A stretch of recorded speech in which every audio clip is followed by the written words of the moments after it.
Sir പറഞ്ഞ answer എനിക്ക് പിടികിട്ടി. പക്ഷെ എല്ലാവർക്കും മനസ്സിലാകുന്നതിനായിട്ട് ഒന്നുകൂടെ വിശദീകരിക്കേണ്ടി വരും സാർ. ശബരിമല നമ്മളെ സംബന്ധിച്ചറിയാം, ഒരു വിശ്വാസമില്ലാത്ത ഒരു മുഖ്യമന്ത്രി, ഒട്ടും ലെവലേശം വിശ്വാസമില്ലാത്തൊരു ദേവസ്വം മന്ത്രി, അയ്യപ്പ സംഗമം നടത്തുമ്പോൾ അവിടെ കൂടാൻ ആളില്ലാത്തൊരവസ്ഥ, വിശ്വാസ സംഗമം നടത്തുമ്പോൾ അവിടെ ജനകോടികൾ എത്തിച്ചേരുന്നു. അപ്പോൾ അതിന് പുറകിലൊരു വികാരമുണ്ട്, ശബരിമല എന്ന് പറയുന്നൊരു വികാരം.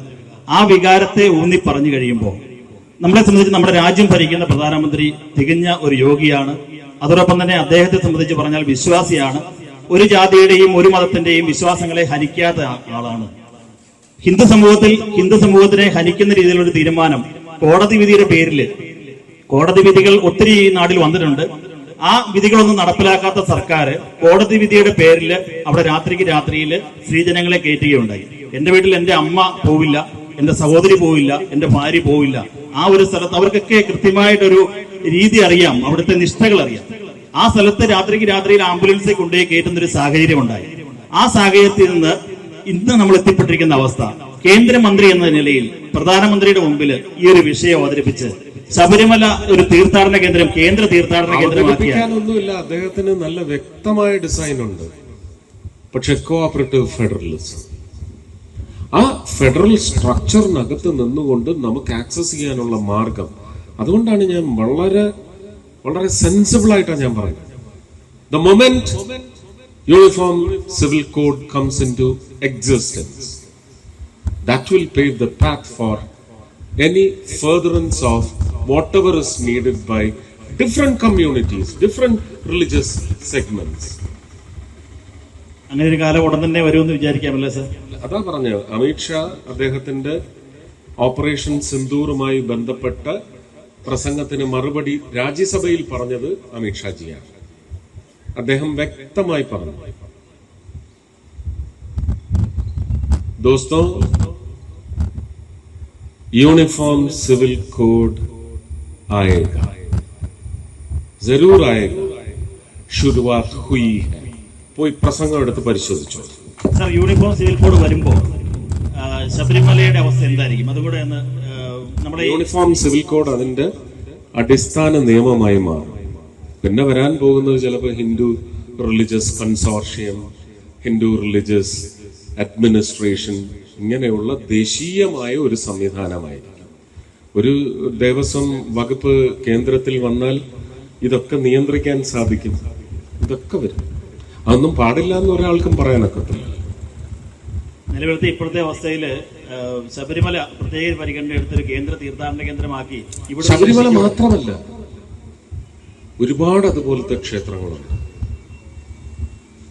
ഒരുപാട് ക്ഷേത്രങ്ങൾ. അപ്പോ എനിക്കും സാറിനും മാലയിടാൻ ഉള്ള സമയം ഒത്തിരി ദൂരമല്ല എന്നാണ് സാർ പറയുന്നത്. ഞാൻ അങ്ങനല്ല വിചാരിക്കുന്നത്. ഞാനെപ്പോഴും ഈ പ്രഡിക്ഷനല്ല, ഒരു പ്രവചനമല്ല. ഞാൻ വിചാരിക്കുന്നത് 53 വയസ്സെത്തിയിട്ടും രാധികയ്ക്ക് ശബരിമലയിൽ പോകാനുള്ള സമയമായിട്ടില്ല. 50 വയസ്സെന്ന് സർക്കാർ പറയുന്നത് അനുസരിക്കുന്ന കുടുംബ പാരമ്പര്യമല്ല എൻ്റെ അച്ഛൻ്റെ അച്ഛനും ഒരുപക്ഷെ ഇന്ന് കേരളത്തിലുള്ള ദാരുശില്പം അയ്യപ്പന്റെ.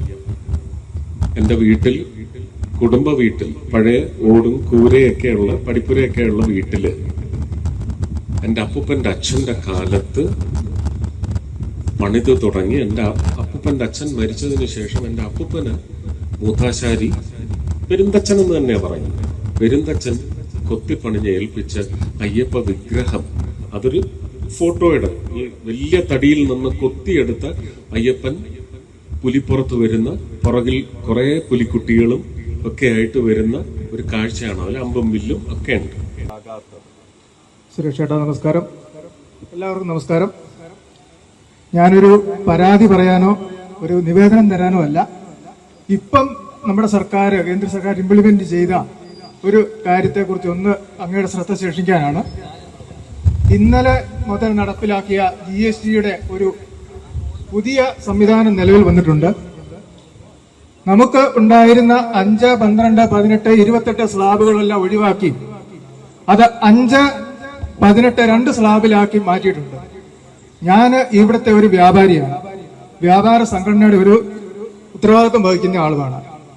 സത്യത്തിൽ പൊതുജനങ്ങൾ വരെ പലരും എന്നോട് ചോദിക്കാൻ തുടങ്ങി, എന്ന് ഇതിന്റെ വിലക്കുറവ് ഞങ്ങൾക്ക് കിട്ടും. ഇന്നലെ മുതൽ കിട്ടുമെന്ന് ഞാനും പറയുന്നു. പക്ഷേ ഇതിന്റെ അടിസ്ഥാനപരമായ ഒരു കാര്യം, സ്റ്റോക്ക് ക്ലിയർ ചെയ്ത് കൊടുത്തതിന് ശേഷം മാത്രമേ പല കടകളിലും ഇത് കൊടുക്കാൻ സാധിക്കുകയുള്ളൂ. പക്ഷെ അത് കൊടുക്കണമെങ്കിൽ ഈ ഒരു നിർദ്ദേശം അല്ല, ഈ ഒരു GST നിരക്ക് കുറച്ചുകൊണ്ടുള്ള ഒരു ഉത്തരവ് വന്നപ്പോൾ നമുക്കറിയാം, നമ്മുടെ നാട്ടിലെ ജീവിതമെല്ലാം വളരെ ബുദ്ധിമുട്ടായിരുന്ന സമയത്ത് എല്ലാ മേഖലകളിലും ബുദ്ധിമുട്ട് അനുഭവിക്കുന്നത്, കൺസ്ട്രക്ഷൻ മേഖലകളില്, ജീവിത നിലവാര മേഖലകളില് എല്ലാം ബുദ്ധിമുട്ട് അനുഭവിച്ച സമയത്താണ് ഇങ്ങനൊരു ഉത്തരവ് ഉണ്ടായത്. നമ്മളെല്ലാം വളരെ സന്തോഷമുള്ള ഒരു കാര്യമാണ്. പക്ഷേ ഇത് ജനങ്ങൾക്ക് എത്തണമെങ്കിൽ ഇപ്പം പ്രത്യേകിച്ച് അറിയാം, നിർമ്മാണ മേഖലയില് സിമെന്റിന്റെ വില 28% നിന്നും 18% കുറഞ്ഞപ്പോൾ നിർമ്മാണ മേഖലകൾക്ക് നല്ല ഉണർവുണ്ടാവും. അതിലൂടെ ഒത്തിരി തൊഴിലവസരങ്ങളും ഉണ്ടാവും, ദാരിദ്ര്യം മാറിക്കിട്ടും. അതുപോലെ തന്നെ ഏറ്റവും അടിസ്ഥാനപരമായ ഒരു കാര്യമായിരുന്നു ഭക്ഷണവും മരുന്നുമാണ്. ആ രണ്ട് കാര്യങ്ങളും 5%-വും 0% മാറ്റിയിട്ടുണ്ട്. അപ്പോഴ് ഇതിന്റെ വിലക്കുറവ് ജനങ്ങൾക്ക് കിട്ടാൻ വേണ്ടി, അത് ഇപ്പം പ്രത്യേകിച്ച് പറഞ്ഞാൽ ക്യാൻസറിനുള്ള മരുന്നുകൾക്കൊക്കെ 0% ഉള്ളൂ. ഇന്നലെ വരെ 100 രൂപയ്ക്ക് വാങ്ങിയ മരുന്ന് ഇന്ന് 80 രൂപയ്ക്ക് കിട്ടിയെങ്കിലേ ആ വിലക്കുറവ് ഞങ്ങൾക്ക് അനുഭവപ്പെട്ടു എന്ന് സാധാരണ ജനങ്ങൾക്ക് മനസ്സിലാവുള്ളൂ. GST എന്താണെന്നോ അതിന്റെ താരിഫ് എന്താണെന്നോ ഇത് എന്ന് നടപ്പിലാവുന്നോ എന്ന് ജനങ്ങൾക്കറിയത്തില്ല. നമുക്കറിയാം, നമ്മൾ വളരെ വേർതിരിക്കുന്ന ഒരു മുറിയില് AC ഓൺ ചെയ്താൽ പെട്ടെന്നൊരു തണുപ്പുണ്ടാവും. പക്ഷെ ആ മുറിയുടെ ജനലും വാതിലും ക്ലോസ് ചെയ്തെങ്കിലേ ആ തണുപ്പ് നിലനിർത്ത് അത് അനുഭവിക്കാൻ സാധിക്കുകയുള്ളൂ. അതിനുള്ള ഉത്തരവാദിത്വ നിർദ്ദേശങ്ങള് അങ്ങയുടെയൊക്കെ ഭാഗത്തു നിന്നും ഉദ്യോഗസ്ഥന്മാർക്ക് കൊടുത്ത് ഇതിന് സമാനമായ ഒരു ക്ലാസ് എടുപ്പ് അഭ്യാസ വർഗിൽ നടക്കുകയുണ്ട്. ഈ മാസം തന്നെ എനിക്ക് തോന്നുന്നു 6, 7, 8 തീയതികളിലായിരുന്നു. 9-ാം തീയതിയായിരുന്നു വൈസ് പ്രസിഡന്റ് തെരഞ്ഞെടുപ്പ്. അപ്പോ പ്രധാനമന്ത്രി പറഞ്ഞത് ഇതാണ്, നമ്മളൊരു ഒരു ബ്രീസ് അങ്ങോട്ട് വിട്ടിരിക്കുന്നു ജനങ്ങൾക്ക്. പക്ഷെ ഇന്ത്യയിലെ അവസ്ഥ എന്താന്ന് വെച്ചാൽ, ആ അല്ലെങ്കിൽ ബ്രീസ്, ആ കാറ്റ്, അതിനി എത്ര ശക്തി ഉണ്ടെങ്കിലും അത് ചെന്ന് ജനങ്ങളുടെ ജീവിതത്തിലേക്ക് നിറയുകയില്ല. അപ്പൊ എന്ത് വേണം? ആ കാറ്റുകൊണ്ട് സൈക്കിൾ ടയറോ ലോറി ടയറോ കാറിന്റെ ടയറോ ഒന്നും തനിയെ അങ്ങ് ഊതി വീർക്കത്തില്ലല്ലോ. നമ്മൾ കുറച്ച് എക്സ്ട്രാ ശക്തി എടുത്ത് ഊതി വീർപ്പിക്കണം. ഇതാവശ്യമാണ്. ഇതാരാ ചെയ്യേണ്ടത്? പിണറായി വിജയൻ സാറിന്റെ പാർട്ടിക്കാർ ചെയ്യൂ? ചെയ്യണ്ടേ? ജനപക്ഷമാണ് അവരുടെ രാഷ്ട്രീയമെങ്കിൽ, ഭരണമല്ല. അത് ഞാൻ പറയുന്നില്ല, അല്ലേ? അത് പറഞ്ഞാൽ നിങ്ങൾ എന്നെ തല്ലും. അതുകൊണ്ട് അത് പറയുന്നില്ല. പക്ഷെ അവരുടെ രാഷ്ട്രീയ സംഹിത, പ്രത്യയശാസ്ത്രം ജനപക്ഷമല്ലേ? അവരെ അറിയിക്കണ്ടേ? ഇങ്ങനെ ഒരു കുറവ് വന്നിരിക്കുന്നു. 28% ഉണ്ടായിരുന്നത് ഇന്ന് 5%-ലെത്തിയ പൊരുളുകളില്ലേ? ബേക്കറി എവിടെ എത്തി? ബേക്കറിക്കാരാണ് ഏറ്റവും കൂടുതൽ. കാരണം ഫാസ്റ്റ് ഫുഡിലേക്ക് പോകുന്ന അപകടം ബേക്കറിക്കില്ല. ബേക്കറി, ഞാൻ നേരത്തെ പറഞ്ഞ്, നല്ല അമ്മയ്ക്ക് പറഞ്ഞ ഭക്ഷണ പദാർത്ഥങ്ങളാണ് ഉണ്ടാക്കി നൽകുന്നതെങ്കിൽ കുഞ്ഞുങ്ങൾക്ക് ഒരു ഓൾട്ടർനേറ്റീവ് ഫുഡ് എന്ന് പറഞ്ഞ് വിശ്വസിച്ച് കഴിക്കാവുന്നത് ബേക്കറി ഉൽപ്പന്നങ്ങളാണ്. ഫാസ്റ്റ് ഫുഡ് മുഴുവൻ എന്തൊക്കെയാണെന്ന് എനിക്കറിയത്തില്ല. വല്ലപ്പോഴും ഒരു രുചിക്ക് വേണ്ടി കഴിക്കാൻ അടിമപ്പെടരുത് എന്ന് പറയുന്ന വിഭാഗത്തിൽ പെടുന്നതാണ്. അതുപോലെ സ്ട്രീറ്റ് വെൻഡേഴ്സിന് കൊണ്ടുവന്നിട്ടുള്ള പദ്ധതികൾ, സ്ട്രീറ്റ് വെൻഡേഴ്സിന് അവർക്ക് സ്കില്ലിംഗും ഉണ്ട്.